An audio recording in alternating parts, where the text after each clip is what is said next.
Welcome back to another episode of Out Loud Geek, where we discuss news and views about pop culture, science fiction, fantasy, food, cooking, the outdoors, and more.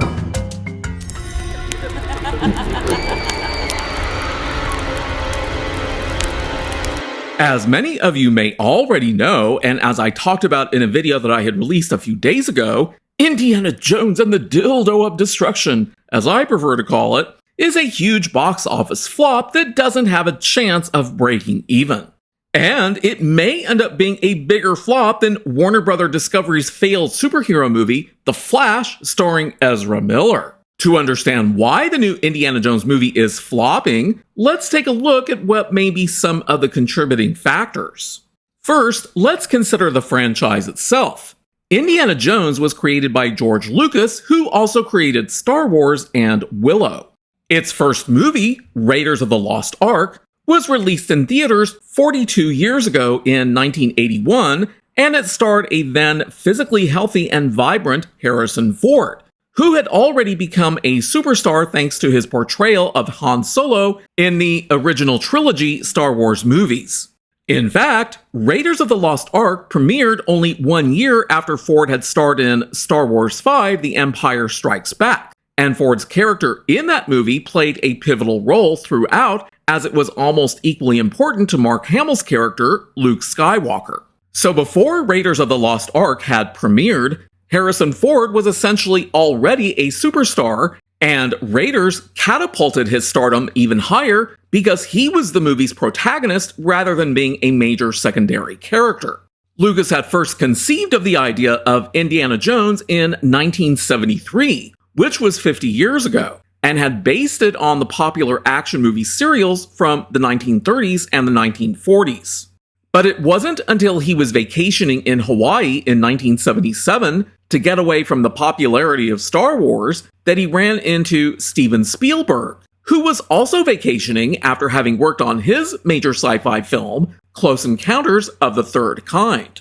And when Lucas shared his idea for Raiders of the Lost Ark with Spielberg and called it better than James Bond, Spielberg loved the idea and described it as being, quote, a James Bond without the hardware, unquote. And that quote came from the 1997 book, Steven Spielberg, a Biography, by author Joseph McBride.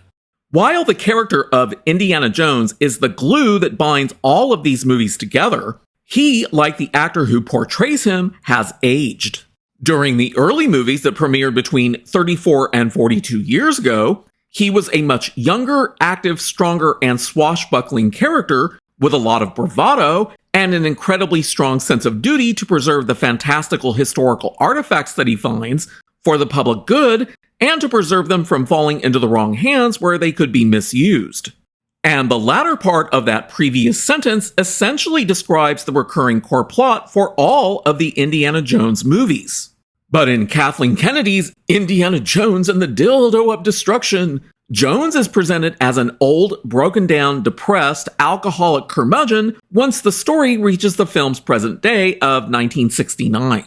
So essentially, the character of Indiana Jones was deconstructed and repurposed into a combination of what Jar Jar Abrams had done to Harrison Ford's character of Han Solo in Star Wars VII: The Force Awakens, and what Rian Johnson did to Mark Hamill's character of Luke Skywalker in Star Wars VIII: The Last Jedi. Right. Gee, just sounds delightful, doesn't it? Yeah, no, I don't think so. I seriously doubt that anyone who grew up loving the early Indiana Jones movies actually wants to see him deconstructed and repurposed into a loser. But unfortunately, that is exactly what Kathleen Kennedy loves to do in her efforts to destroy anything that she deems to be patriarchal, and then proceed to replace strong male protagonists that she doesn't personally like with brunette, self-insert strong women characters. And here's another problem facing this ill-conceived movie that I have already touched on. Harrison Ford will be 81 years old on July 13th. While I have absolutely nothing against Harrison Ford, was producing another Indiana Jones movie with the elderly actor really such a good idea? From the very poor opening weekend box office, I'd have to say no. When Raiders of the Lost Ark came out in 1981, Ford was around 39 years old, so he was still young, vibrant, and strong. And even when he did Temple of Doom and The Last Crusade in 1984 and 1989 respectively, he was around 42 and 47 years old. Since the physical abilities of an 80-year-old man are not the same as a man who's between the ages of 39 and 47, the entire concept of having a swashbuckling hero with a lot of bravado like Indiana Jones return as an 80-year-old failure of a man is not what most people ever wanted to see. And it's certainly not what I would want to see because I like Harrison Ford, but I have already seen it in The Force Awakens.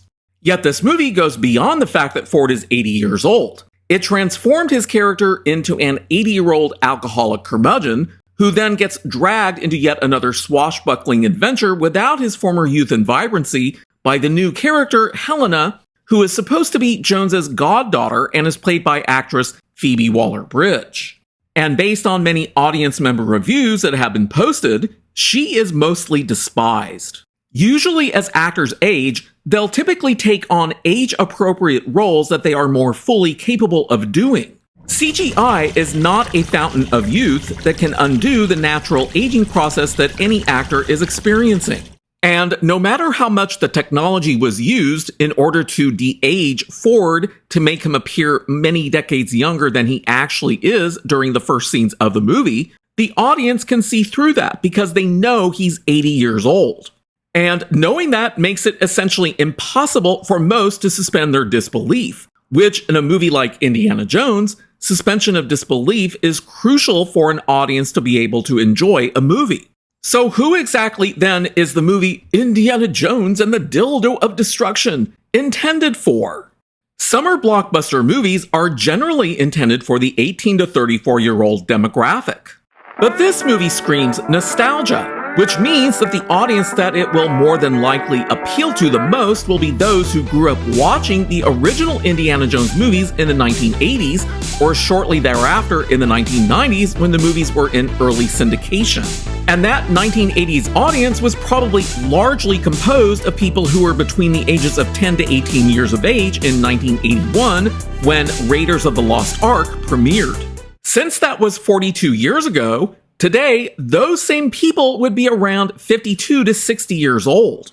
And while the thought of seeing Harrison Ford reprise one of his most iconic characters again may sound like a good idea on paper, chances are only a fraction of the people who grew up watching Indiana Jones in the 1980s will be sufficiently interested in seeing him portrayed as an 80-year-old loser and curmudgeon, because that's probably not how most want to remember him. I believe it's highly probable that most fans won't want to see this movie for that very reason.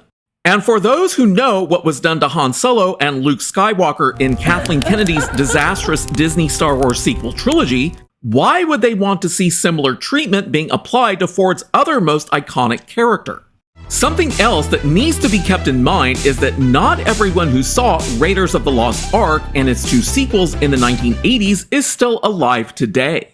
If we consider the 10 to 18-year-olds who loved Raiders in 1981, they were born between 1963 and 1971. And according to 2017 US Census data, between 88.7% and 95.6% of those individuals were still alive in 2017, which means that between 4 and 11% of them were dead by 2017. This being 6 years later, I think we can safely assume that probably around 6 to 13% of that same group is no longer alive today. But just how many people did see the previous 4 Indiana Jones movies? Let's take a look at how many people purchased tickets domestically for the opening weekends of the previous 4 Indiana Jones movies, and compare those numbers with how many purchased tickets to see the opening weekend for Indiana Jones and the Dildo of Destruction. Using average ticket prices for each of the years in which Indiana Jones movies were released, and dividing the domestic opening weekend box office values by those average ticket prices yields the following chart. So with only around 3 million watching Raiders of the Lost Ark domestically during its opening weekend in 1981, those opening weekend numbers rose considerably for the next 3 films, peaking at nearly 14 million for Indiana Jones and the Kingdom of the Crystal Skull, when Harrison Ford was 15 years younger than he is today. But that number plunged to around 5.78 million tickets purchased for Indiana Jones and the Dildo of Destruction, which is less than how many people saw 1984's Indiana Jones and the Temple of Doom on its opening weekend, and it's nearly 60% fewer tickets purchased by people who saw 2008's Indiana Jones and the Kingdom of the Crystal Skull during its opening weekend. So there is a massive drop of interest in this movie, which can be expanded upon by viewing it in terms of how many people actually comprise the four age-based demographic groups of 18 to 34-year-olds, 35 to 44-year-olds, 45 to 64-year-olds, and everyone else who's 65 and older.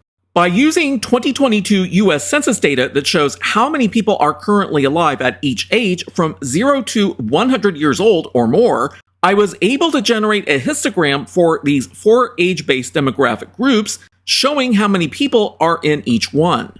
Then, by using data from a 2022 poll that asked over 2,000 adults of all ages about how likely they were to go to a movie theater, I was able to further break down each of these four age-based demographic groups into four subgroups based on the answers to that poll. Their answers were that they go to movie theaters often, sometimes, rarely, or never.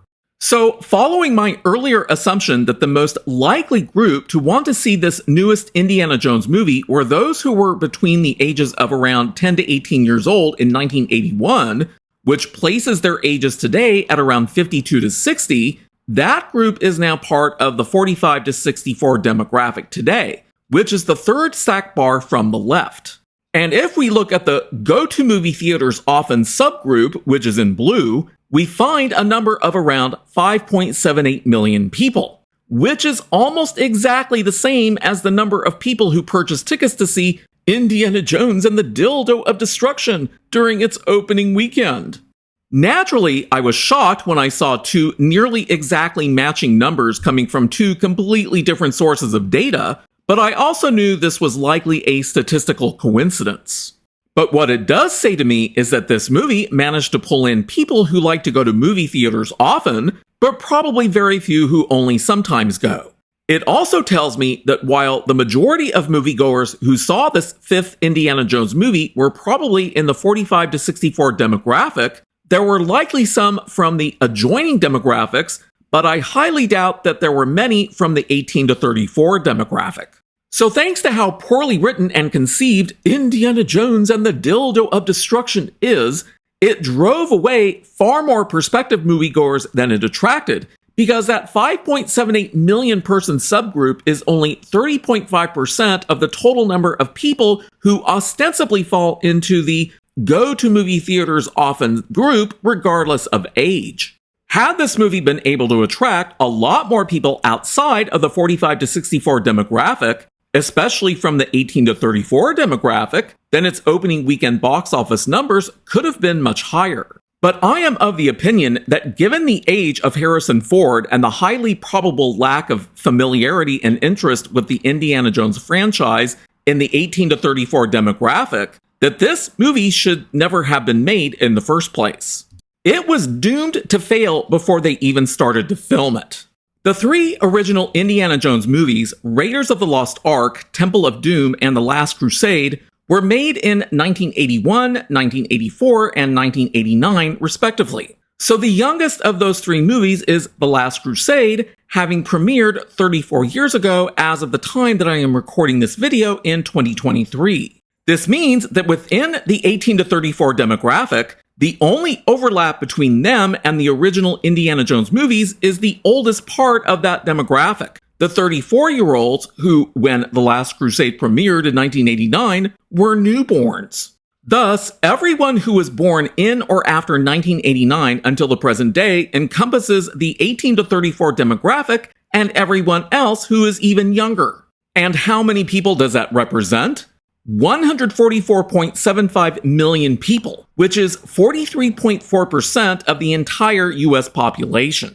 And I'm going to say that chances are that very few people in this massive group have any interest whatsoever in seeing Indiana Jones and the Dildo of Destruction, because the vast majority probably have very limited or no familiarity with the original movies at all. By and large, young people aren't that interested in movies from their parents' and grandparents' generations. Further, how many people under the age of 34 can identify with an 80-year-old alcoholic curmudgeon who has essentially given up on life? Probably not that many, and I highly doubt that most of them would even want to see something like that because it's simply too far outside of their personal life experiences. So I will reiterate, producing this movie in the first place was irrational and just plain stupid.